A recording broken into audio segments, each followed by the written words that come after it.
So over here you can see that I have a text with wrong spelling.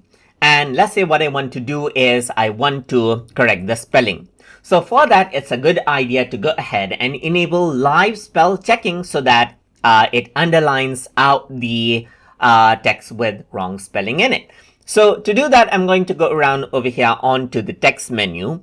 And then I'm going to go to spelling, and then I'm going to enable check spelling while typing. So once you go ahead and do that, you can see that all the misspelled words are underlined. For example, this is a sample right here. You can right click and then you can see that you get the relevant suggestion. So you can go ahead and select this, and then you can go ahead and choose the option right here to go ahead and correct it out. But some words you may want to ignore. So you can simply right click right here and then ignore the spelling right here so that it does not show as underlined. And you can right click right here to go ahead and correct it out.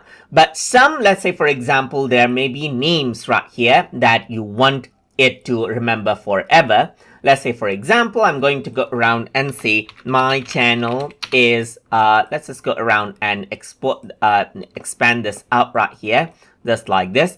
Is let's say for example, I'm going to say tube right here. You can see that this is what you have. So you can see that as I do this right here, just like this, it actually says that it's a wrong spelling. So as I do that, but let's say I want it to remember it forever because this is not a wrong spelling right here. So to do that, you can simply go ahead and right click, and then you can go ahead and say learn spelling. So whenever I actually go around, so I can say learn spelling right here. So whenever I type in the word tube, it won't show it as a wrong spelling. It basically has been added in dictionary.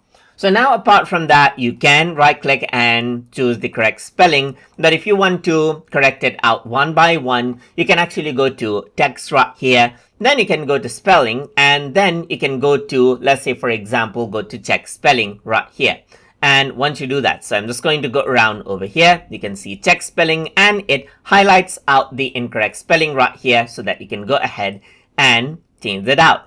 Or you can go around over here, show spelling option. Then what happens is that the spelling dialog box pops up. You can go ahead and see that it has highlighted this. So I can go ahead and choose, let's say correct option, change it, and then choose the correct option, change it, or ignore it, or learn it right here, or simply use guess right here, just like this to go ahead and correct it out, change it out right here, and choose the one you like. You can go for find next as well to skip to the next spot right here. You can ignore it out as well, or choose and change it right here, just like this.